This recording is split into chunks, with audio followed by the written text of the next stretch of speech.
Okay, so thank you for being with us today, Penny. I'm excited to be chatting with you as always. For those of you who are listening today, I've known Penny, I think maybe already about 3 or 4 years, probably. And when Bruce, which is a mutual friend of ours, at that time not mutual yet. I remember when you first gave me your book, The Ropes. He said, "Okay, take this book." And I remember sharing this with you. When I took the book back and I decided to read your book, I finished it in like 3 days. I was like, oh, I gotta just devour this stuff. And there was a part of me knew whatever you wrote in the book was just, there's a lot, like for me was truth. That's how I experienced it. And I remember I just sent you an email, say, "Penny, I just want to get to know you about all the stuff that you're doing." And I had a couple of mentorship sessions with you and consultation sessions with you, just learning about your wisdom. And I'm excited that you're going to be sharing some of that with us today. Thank you for being here. You're welcome. It's good to be here. Thank you, thank you. And for those of you listening too, so Penny is an author, and she's authored many books. Just other books about consciousness as well, which we'll be talking a little bit today. And she is a teacher, spiritual coach. And I know your background is an engineer when you first started, right? Yeah. Which is very diverse. And you have also worked with Dr. Levengood, looking at crop circles and all that too. I've read, I think, 2 of your book, Consciousness and Energy. I've not read I bought the 3rd one. I haven't gone to that one yet, and I know you've published the 4th one not too long ago, right? So once again, excited to have you here today. Okay, I am too. Actually, there's it's an exciting time, and I think there's a lot. We could probably talk for a week and not cover all the stuff. So start anywhere. Okay, so I think it would be good for just if you share a little bit about how you got into what you're doing today. I know when I read your book, you had your Kundalini experience, right? And then the brown ropes came and then kind of show you some visions. And I know a lot of them came to pass, actually became reality. So if you could just give us a little bit snippet of that, and then we'll talk about really what's going on right now. Okay. It actually, at the time that all this began, which was 40 years ago, I was working as an engineer for Chrysler and had a full-blown Kundalini experience, whole series for a couple of years. And that opens your consciousness, so you have unlimited consciousness. And that's problematic, to say the least. And so I started switching my attention from where I thought I was going with my life to trying to focus, trying to control or organize or get some sort of management of this unruly, uncooperative consciousness that I had that would do anything and go anywhere in space and time. And so it started this very long learning process that I still am in, actually. And I've learned a few things along the way, and I've learned how to see the entire reality differently. And so in the process of working with my own consciousness, there were other, you begin to see that this dimension is just one dimension, and that there are lots of other dimensions that we have some sort of compatible ability to access. And so one of the things that happened in that time over about 2.5 years were these visits from these little men in brown robes who kept coming in to say, "We have some pictures. Would you like to look at our pictures?" And I was like, "Get out of here." But eventually I looked at the pictures and thought I was just gonna, see a picture and they would go away. And it turned into this whole series of visits in which they weren't really pictures. They were full-blown, almost, I would have to say the best description would be holographic experiences. I was able to step into quite a few of those experiences. And they were explaining as we went along this is what's happening. They had one thing that they really wanted me to get, and that one thing was that we were in charge of creating our future, and we needed to take responsibility for that. And I, of course, was one of those people who was like, oh no, that can't possibly be. We would never create what we've got, and blah blah. And eventually came around to realizing how and why we create our future. And then I spent 15 years working with Dr. William Levengood studying plasma physics, and the physics and the consciousness began to come together. And so I began to realize we really are creating everything. Our response, the response that you give is the message that you send, and that message is a message to the universe. And the universe then responds by reorganizing according to what you responded. And it's actually, that sounds more simplistic than it is, and there's all sorts of things we could say about that, but it really is a pretty straightforward process. So that led me through 40 years of studying consciousness and plasma physics, and left everything that I had been behind, and have now took up naturopathic medicine. Of course, I already was a farmer. So I have a farm and a large B&B here in Southwest Michigan. And it's been pretty interesting this last year or two, watching what's happening, what's unfolding, because this is really the transition moment. And this is the moment when we have to say, okay, what do we want to create? So yeah, and I think that's one of the things that I want to focus on today in our session. And for those of you who are listening in, my family and myself, we've been to your farm and stayed at a B&B, and we loved it. So yeah. you know, the kids talks about it still sometimes. And you talk about too plasma, and that's the science part, right? I'm curious if you could just talk a bit about, you know, for the audience or the listeners, right? And I personally believe, you know, science is just catching up with spirituality, you know, and, you know, you have that scientific background as well. If you could just explain to our listeners, you know, how, and we talked about this just before we started about talking about more about plasma and how that's impacting us right now. Yeah. Okay. So let me say a couple things. I'm not sure, cut me off if I get going, because I really get excited by this. But it's okay. Keep. I love to listen to what you have to teach.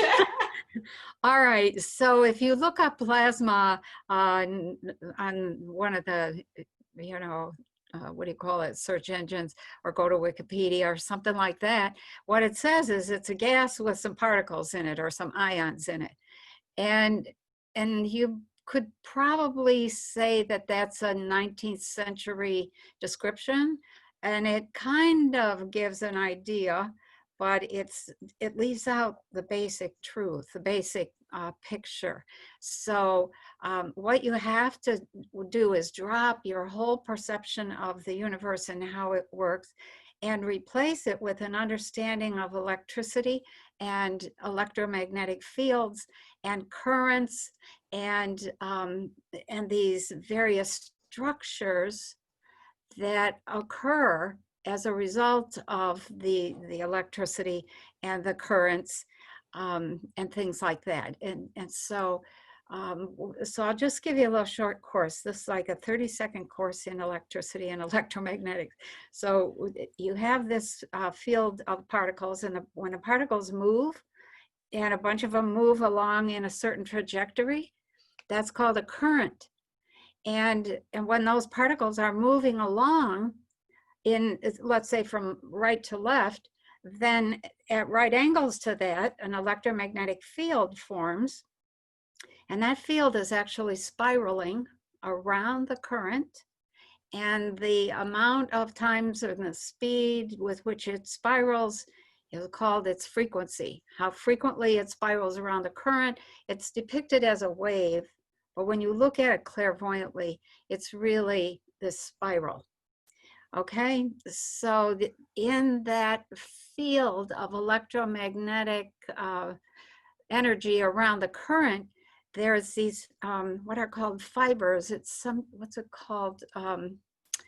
There's a fancy term for it, but you get these filaments, filamentation, and what happens is particles collect along those filaments, and when they collect in certain patterns, you can make some matter. And that those particles that are stuck to the filament in the field, that is technically a plasma. So plasma is sometimes, and I have this on my course, in my little course on Patreon, with pictures so that you can see what I'm talking about if you can't visualize it. But plasma is that electromagnetic field full of particles who maintain specific relationships. So the work that I did with Dr. Levengood, he actually did most of the work in terms of the plasma, and I was doing the work with consciousness, and we were cross-fertilizing the whole field of science. It became clear that every human being was simply a collection of currents and frequencies and plasma fields, and the plasma in a particular arrangement created matter. So one of the things we discovered was that there was a certain plasma signature for a heart, another one for a liver. The bladder had a different one. The stomach had a different one. The whole body is this collection of fields all working together. So that gave credence to the theory that I had already developed, which was that consciousness was basically associated with frequency, and it was the whole theory is that mind is the awareness property of space, and space is the location aspect of mind, and frequency is the or let's say it this way, consciousness is the feeling aspect of energy. And energy is the motion of consciousness. So it's like two sides of one coin. And you can build from there and come up with a whole reality. The whole thing is aware. So, if you want to get your mind around that, you got to think about it a little bit, because it's something that is not, scientists are still trying to figure out where consciousness fits into all their science. If you set the science aside and say consciousness is primary, and you have to fit the science into the consciousness, then you can get somewhere. They're going about it as if they're trying to make consciousness something separate, and it's the core thing. So it's like, okay, you guys, come on, we can get this. So I remember when we had my mentoring session, you were teaching me all this stuff too. It took me a while to kind of grasp the concept, I remember. And so I remind those who are listening to, we will include your Patreon site and everything so that they can, if they're interested to learn, they can, actually go there. So why do you think it's, because I know one of the things we talked about before we started was, it's important now to talk a little bit more about plasma so people know, because as you mentioned, plasma too now is how we're actually creating our reality. Right. And so I'm curious, to hear so for those who are listening, what's the reason it's important for them to understand plasma? Because plasma responds directly to consciousness. And I think that we proved that in a number, it didn't matter whether it was an individual consciousness or whether it was mass consciousness.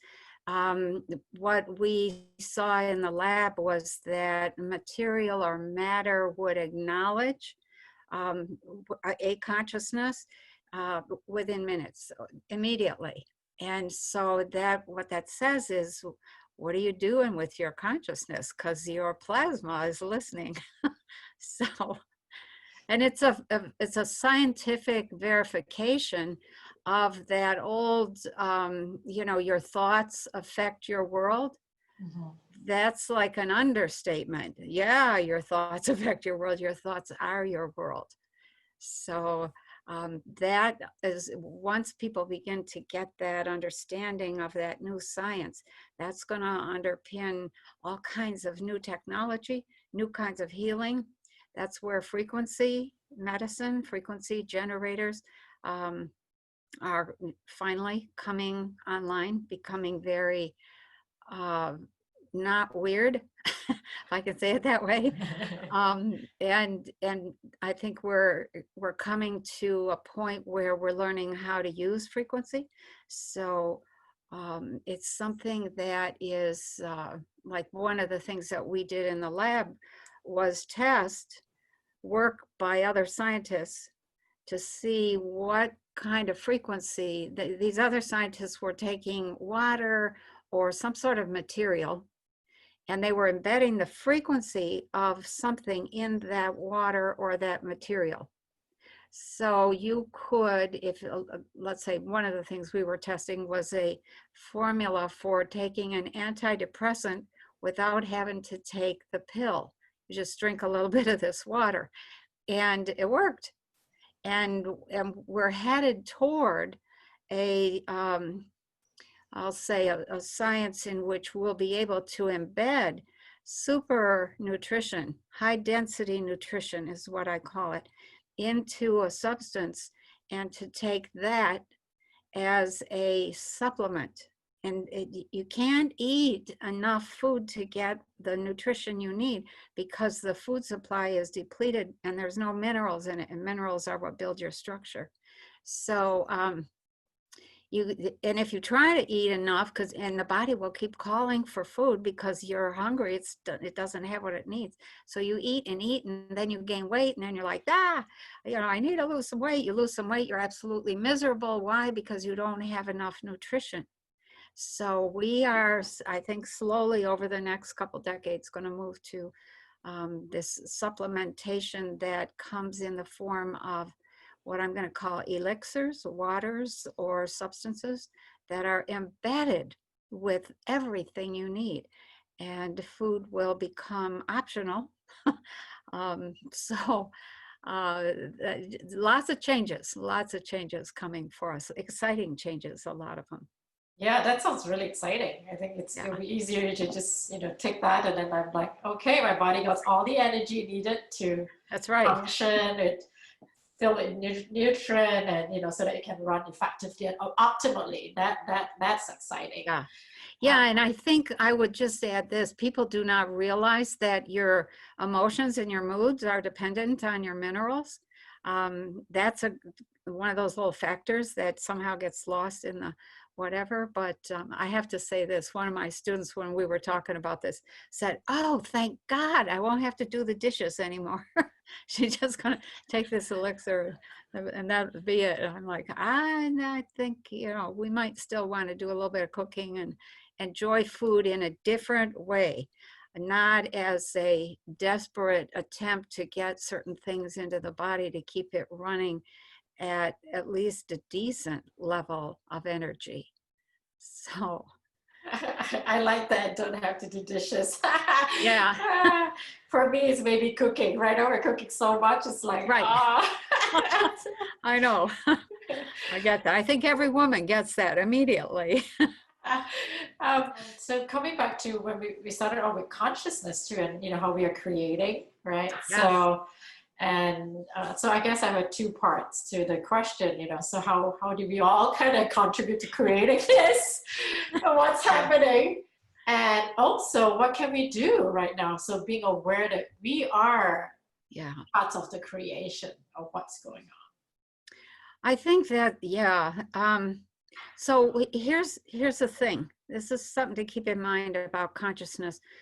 Yes, we're all creating, but all that stuff that we have sort of just let it run itself, that starts having an impact on us. In other words, it's a double feedback system. We create and we have an impact on what exists, and then what exists has an impact on us, because everything that gets created has to be maintained or it degenerates. It's a law, it's a rule. And so in biology, the law is adapt or die. And that is the same for every single system out there because it's all alive. It's all conscious.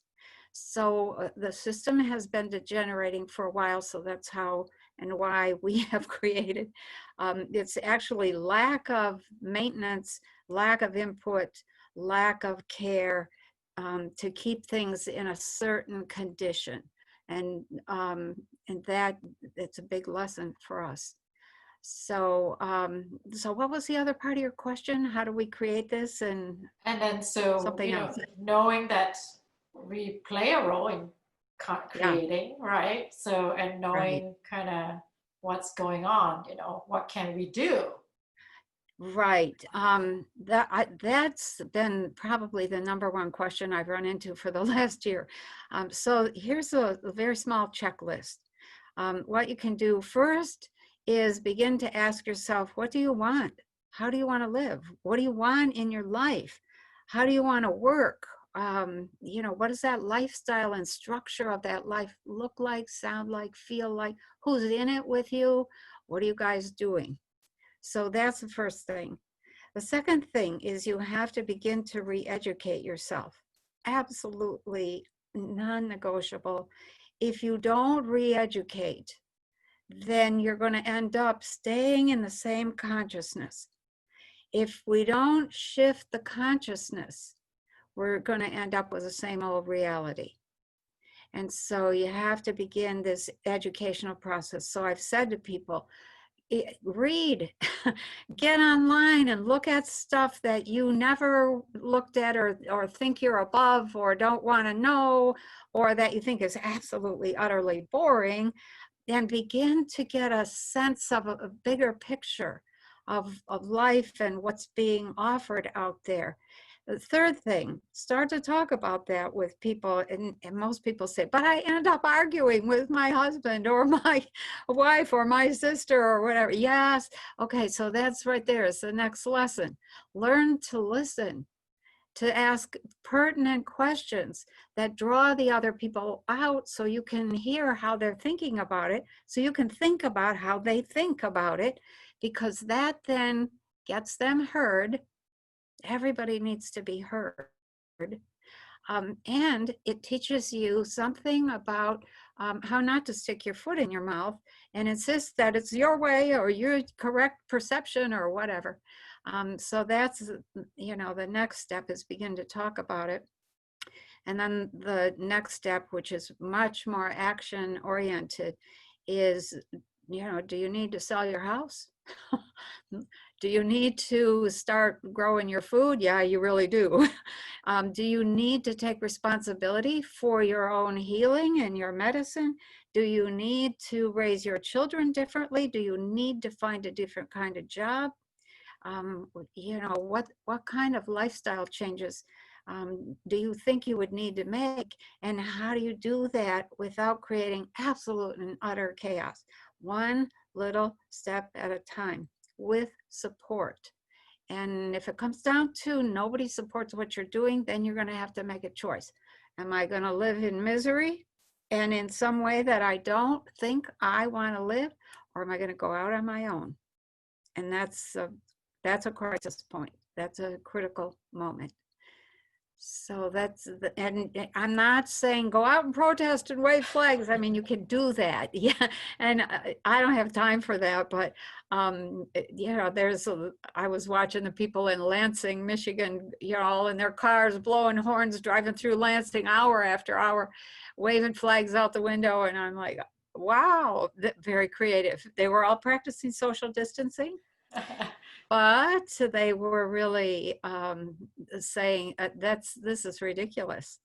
So so I have written a few things on, that I posted or talked about them on Patreon, in which I say we're in the squeeze gates right now.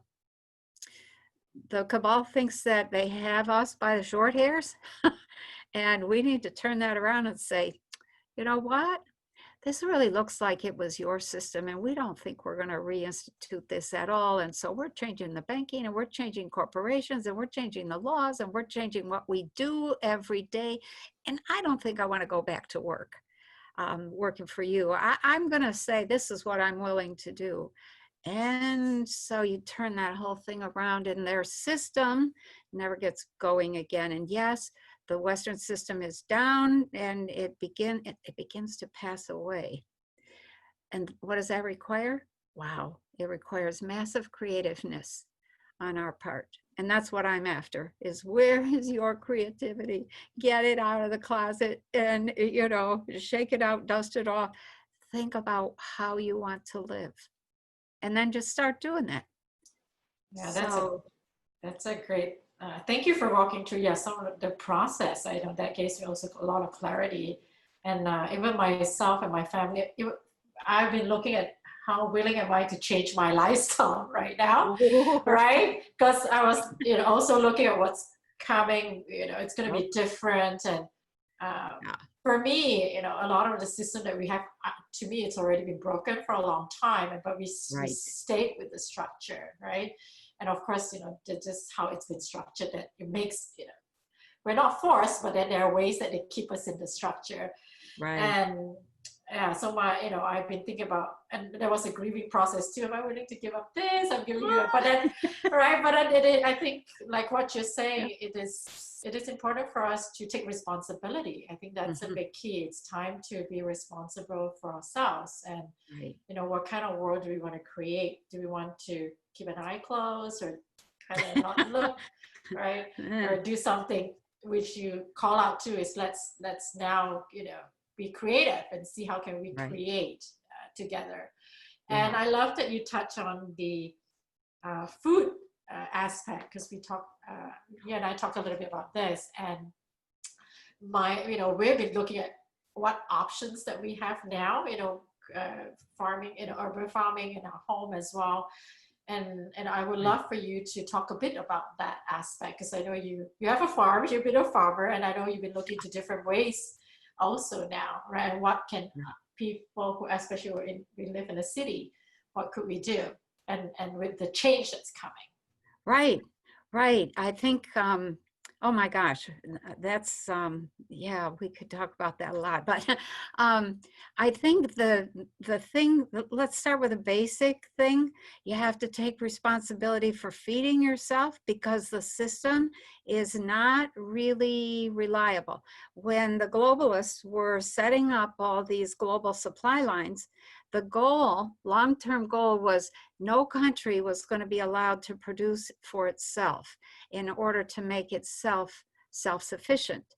So, you know, this country was going to produce this, and they were going to send it all over to here, and these guys here were going to make it into, you know, widgets or whatever, and send it over there. And so there was this big, massive trade thing, and everybody's sending stuff everywhere, and nobody is secure. Because if there's any break in that supply setup, everybody is basically screwed. So the result with the shutdown and the lockdown is that whole globalist system has just ground to a halt. And they're deliberately not putting that back up too quickly on purpose, because they want to take down the globalist supply lines. But where does that leave us?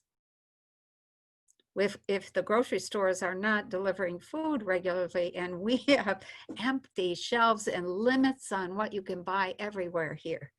No meat, no milk, no, you can buy 5 pounds of hamburger at the most, etc. Things like that. So the result is that people are going to have to look at, okay, how do I guarantee that I'm going to have enough to eat? And that really is going to come down to having to grow some things for yourself and produce some things for yourself. And that includes clothing, and that includes shoes and coats and towels and things like that. So how many of you know how to make a towel?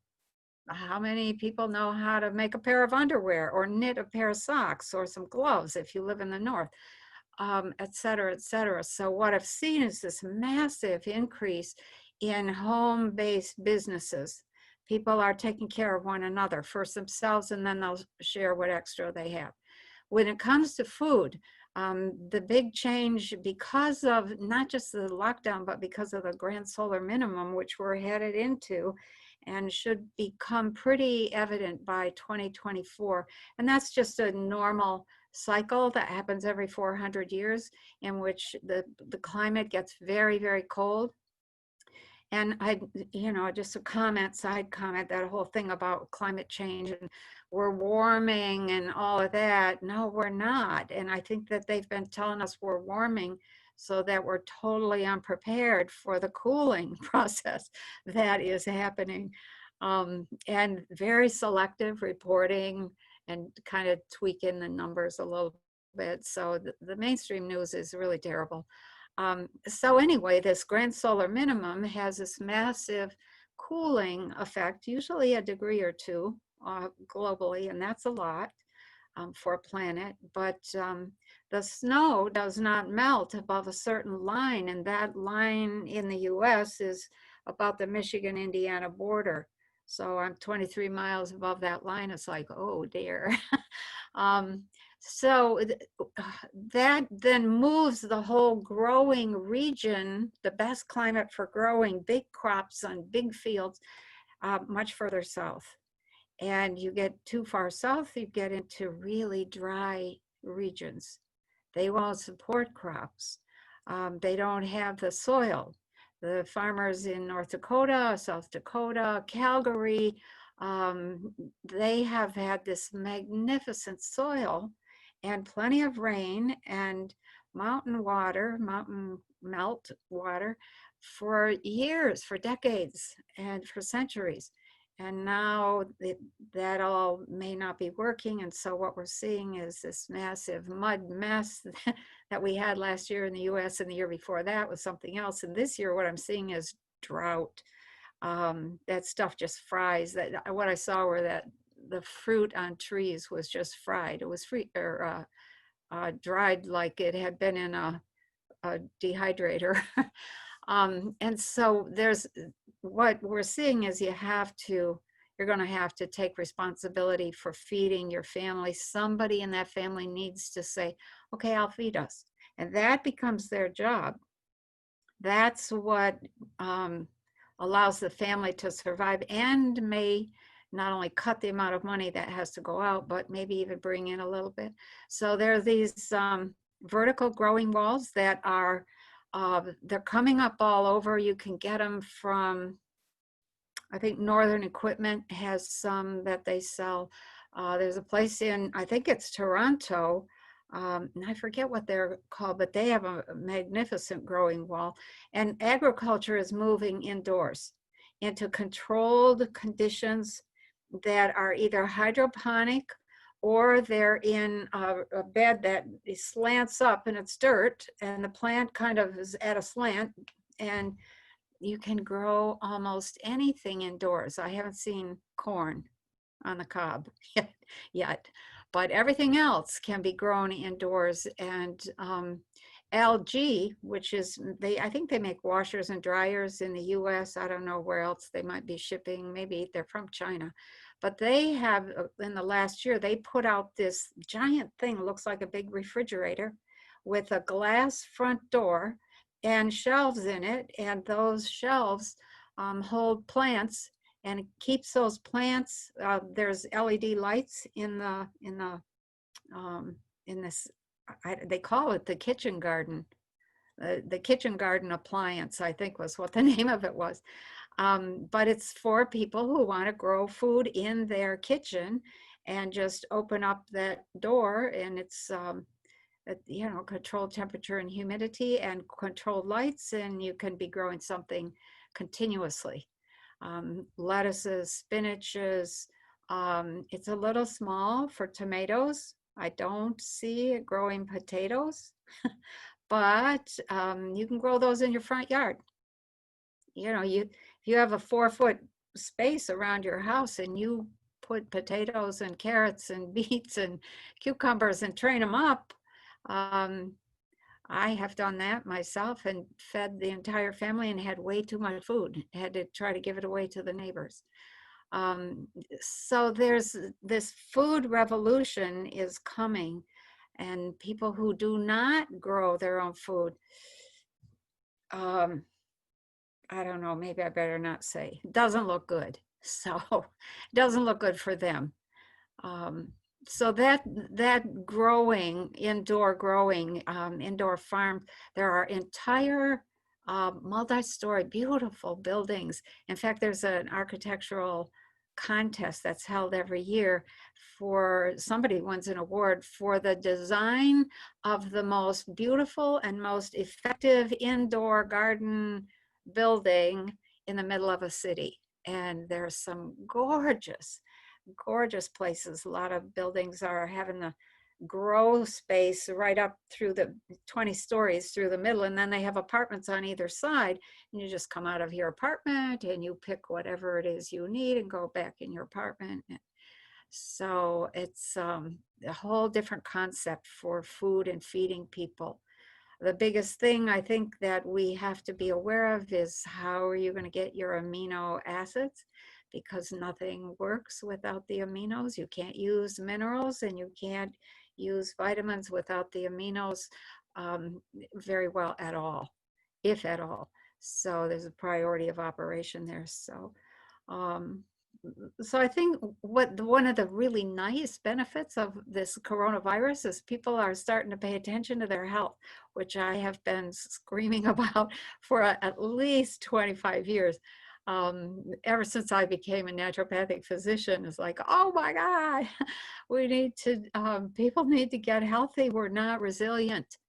Coronavirus, I had coronavirus a year ago. It is not fun. I will say that.